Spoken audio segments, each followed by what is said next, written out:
Hi everyone, my name is Vishal Singh and I'll be teaching you chess today. So in the previous class, we learned about the notations, how to say the move, how to name the squares, and how to set up the board. So that was all about the previous class. And today we'll be learning about what a check is, how to get out of a check, and what an illegal move is. If we have time, I would love to explain what an illegal move is. All right, so let's get started for today's class. So I'll be sharing my screen. Yeah. Okay. So this, as you can see, I'll be teaching you what a check is. Now, when you see any enemy piece that is directly trying to attack your king, that would be called a check. Now, in this case, you can clearly see the queen is attacking our king. It could have been a rook over here that would be giving our king a check. That would also be called a check. But if a rook was placed over here at d7, and if you guys remember, the rook only moves like this: up, down, left, and right. That is vertical and horizontal. So our king would not be in the range of the rook's attack. So that would not be a check. So in order for an piece to give our king a check, it should be our king should be in the enemy's pieces attack range. All right, make sure of that. You remember this. So this is a check, direct check. Now, what are the ways to evade a check? All right. So there are only three categories, three ways you can say that we can evade a check. That is, I call it CPR as a short form.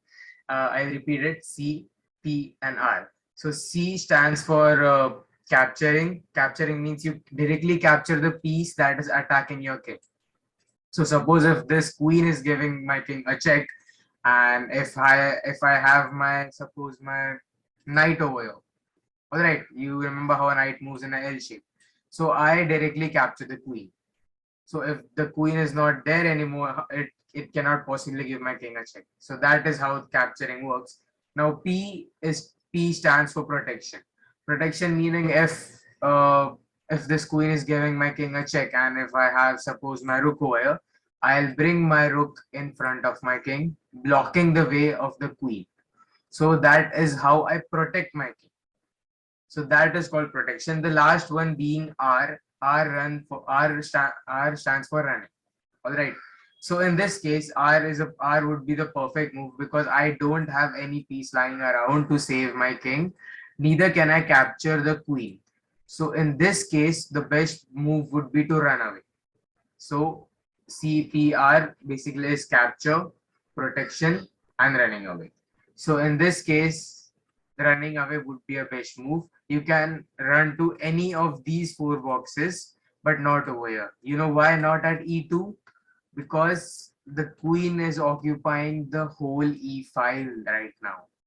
So moving anywhere in this E file would still be a check. So we have to move out of the way. Got it? Very simple.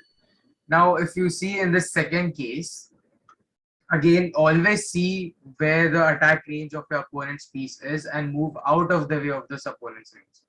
All right, because if you move in the same in a block where it would still be a check, that would be an illegal move. I will be explaining more about the illegal move later on, but for now, just focus on this. So, as you see, the queen again occupying the whole C file. Then bishop is occupying all of these blocks diagonally. You know, the bishop moves diagonally, and the knight occupying these boxes as well. All right, so the while the queen is also occupying these places. So the king cannot move to d3, neither can it move to c3 nor b3. It cannot also move to d4, and obviously not to d5 because the knight is occupying, and neither to c5 because the queen is occupying that c file, and neither to b5 because the knight is still occupying. So the only box left for our king to run would be b5. Now this looks pretty complicated, but it is very easy if you look at it individually. See, the queen is occupying all three block boxes down here.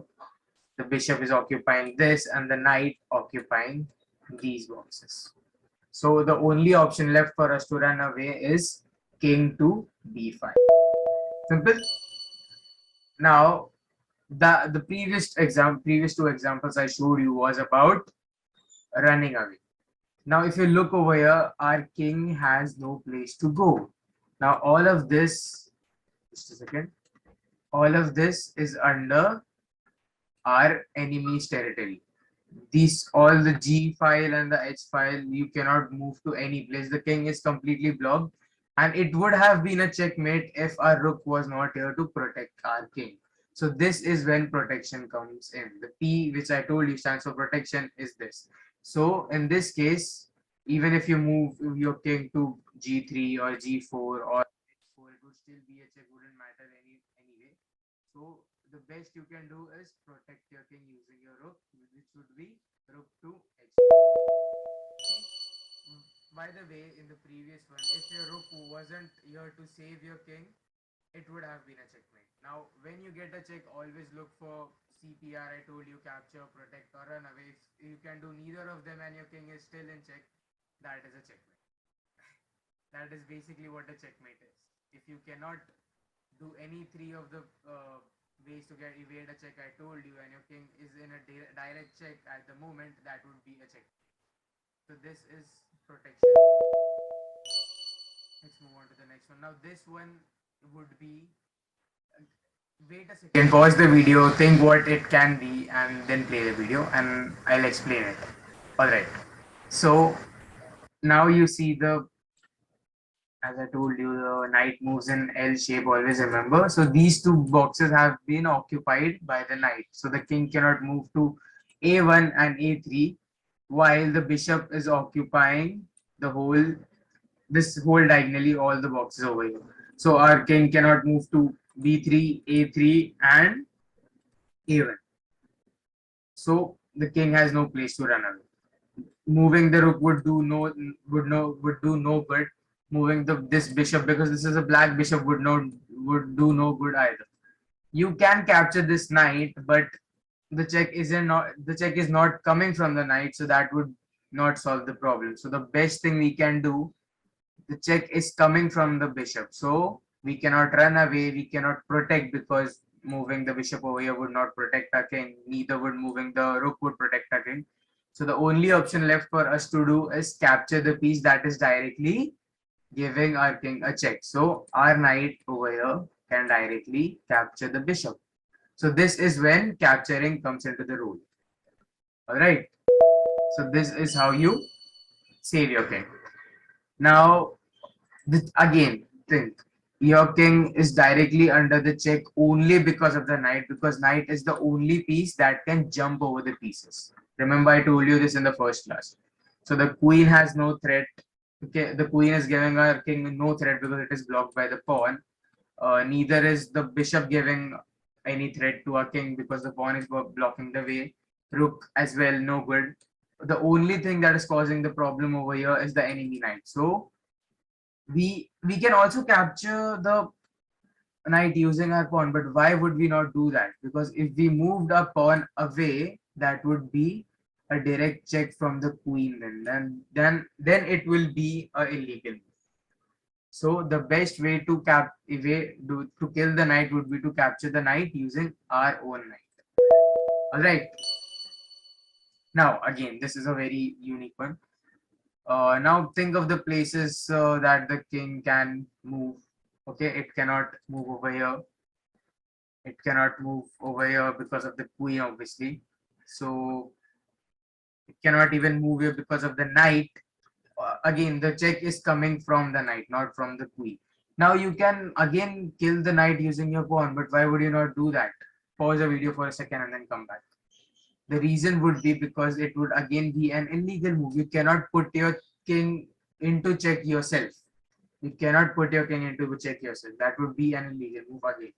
So you cannot, I'll show what happens. See, that would be a direct check. So the best possible way, we cannot move our king over here because the knight is occupying this place. We cannot move any of these boxes and this place. So the best possible move would be to move our king here at e5. Okay, so this is again running away. We are back to running away. So see, simple. Now for the last one, you guys think what this is a little tricky. Again, pause the video and then come back. I'll be explaining it again. So the queen is occupying the fourth rank, almost all of the fourth rank. Then it's also occupying these boxes diagonally, so we cannot move to any of these places. The bishop is occupying this place, this diagonally, so we cannot even move here and here. So the king has no place to run away. So that option is already out of the way. Now our knight cannot possibly capture the queen and the bishop in one move. So that is out of the way. Neither can our pawn capture this bishop. So capturing and protecting and running is out of the way. Okay, running away and capturing is out of the way. The only way left is to protect the king. Now, how can we protect the king? Suppose if we bought our knight to e5, that would be protecting. But why are we easily throwing a knight over here? That would be because our pawn would be supporting our knight. If the pawn wouldn't have been there, the whole situation would have been repeated. Okay, so that is how you protected it. All right. So that was all about today's class. I had told you what a check is, how to get out of a check, and also you cannot put yourself into a check. That would be an illegal move. So that was all about today's classes. Today's class, I'll be teaching you about stalemate in the next class. That is again an interesting topic, quite wonderful. And I'll also be telling you more about illegal moves. And if possible, I'll teach you how to use your pieces to give a check. I told you how to get out of a check. Now you know how the pieces move, so why not learn how to give a check as well? So that if we have time, we'll do that in the next class as well. Thank you. Hope you have a nice day. Thank you.